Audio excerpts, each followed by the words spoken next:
Yo, what's going on, everybody? Welcome back to the channel. And in today's video, I'll be talking about Daredevil Born Again with its 2-episode premiere, which just came out a few days ago.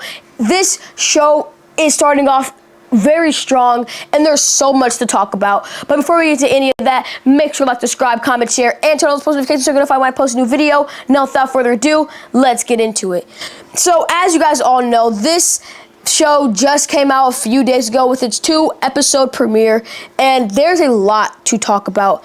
So many new aspects that they brought to the show from the Netflix original show that they just amplified by 1,000 and made even better. One of those things being the radar sense. I do remember them doing some of that in the original Netflix series, but they really amplified it in this new series, and it is amazing. The way, like, when he's just listening to something and it isolates itself through the screen and it zeroes in on a certain somebody in a certain voice or noise, it's so cool to see, especially in the beginning, which hits hard. Spoilers to whoever hasn't seen the show yet, but he uses his radar sense in the first 15 minutes of the show so well, but it's also so sad because we did indeed get the death of Foggy Nelson in the first 15 minutes of the first episode. People have had mixed opinions on this. If you ask me, it was one of the most tragic moments because Foggy was one of, if not my favorite character from the original Netflix show. I loved Foggy. And then when I saw that he just got shot by Bullseye, oh my gosh, I almost shed a tear because that was actually tragic. But a lot of people online have been saying that this is a bad decision and they shouldn't have done this. And this is just them trying to get Foggy and Karen out of the show, because with Foggy's death, they also written off Karen as like this. She was like emotionally damaged and she had to get out of Hell's Kitchen in New York, and she literally moved to San Francisco. Like, that's like across America. She moved literally across the country just to get away from all that drama and trauma that she experienced the day when she literally saw Foggy get shot and his blood literally splat right back onto her face. That, honestly, listen, I low-key do not blame her. That had to be extremely tragic, especially because that was also her best friend as well.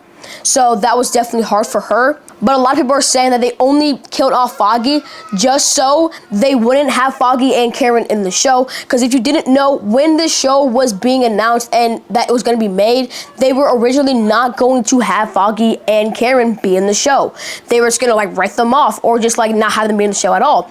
And people are saying that this is their way of giving the fans what they want, kind of, but then also getting what they want. And my whole perspective on this whole situation is that I don't think that they're trying to get rid of Foggy and Karen completely, but they just don't want them to be in this first season because it has already been confirmed that they are both returning in the second season, which is also why I don't think Fogg is dead, but I'll get into that a little bit more in a separate video. But yeah, that was a very tragic moment. But I will say, after just like looking back on these episodes, I do feel like it probably would have been 1,000 times better if we did have this amazing trio that we had in the original series instead of just these new characters. And I do kind of miss the OG trio with Matt, Karen, and Foggy, and them just working together. You know, it was honestly, it is sad to see them all go and like go their separate ways. Well, Foggy's dead, but Karen and Matt go their separate ways after Foggy's death. It was very sad to see them not unite because of it, and instead they separated, which is very sad to see. But with them gone brings in new characters who I have been enjoying in this show. These new characters feel like characters that would have been in the original show, you know what I mean? It's not like new characters that don't fit in the show. They fit pretty well, and I like them a lot. And Matt has a new love interest. And at first, her first, appearance and interaction with Matt, can't even lie, low-key annoyed me. She was getting on my nerves, just like coming on so like strong with just like the wrong attitude. And that kind of made me mad, but overall, they still got together and they're pretty happy together, so that can be overlooked completely. She is most definitely, I feel like, going to die, given the fact that she's the therapist to Kingpin and his wife. I feel like Kingpin's going to find out that she is Matt's love interest, and he's going to, like, use that against him in a way. But that's a theory for another day. And I also think that low-key, they're trying to write off a lot of the original characters that we saw in the original show through Foggy's death. I mean, they writ off Karen with Foggy's death, and they also written off Bullseye with him just going to prison. Like, no other explanation. He didn't die from that fall, and instead he went to court and he got a life in prison without the possibility of parole. And yeah, I guess he's just in prison now, but I think they just used Foggy's death just to write off characters temporarily, but I'm pretty positive that they're gonna bring them back in the next season, or maybe even later on in the show. There's only 2 episodes and there's 9 in total, so I have a feeling that if anyone's gonna get mentioned again, it's definitely gonna be Karen or Bullseye. And I also just want to talk about the whole image of the show. I mean, in the first 15 minutes, they show like a really good landscape of New York, and it looked so cool to me. I loved the way it looked. Pause, I have to use the bathroom. But yeah, the look of this show that it has, like especially when it showed that landscape or that just wide image of New York, how bright the lights were and how just the whole thing looked was absolutely amazing. And then it showed at the end of the first episode this amazing color grading between Matt and Kingpin, where it showed bright red on one side of Daredevil's face, but then when it switched to Kingpin's, it was a bright white light symbolizing the character's colors. Matt obviously being Daredevil, he has red, and Kingpin has his infamous famous white suit. It is really cool how they showed that. Honestly, that was one of the coolest shots I've ever seen, and it's really cool to see that in the show.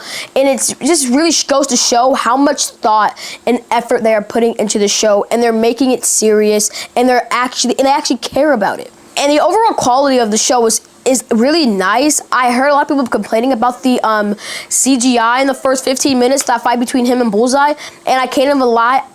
There is a little wonky CGI and it's very noticeable, but other than that, I don't have that big of a problem with it. If anything, I kind of thought it made it look even cooler, especially when he was, like, when Bullseye made it up to the roof and he thought he was safe from Daredevil, but then Daredevil comes swinging on the outside onto that roof and takes him down. That whole little sequence with the little CGI of him walking and, like, walking over to him and punching him, I thought that was pretty cool.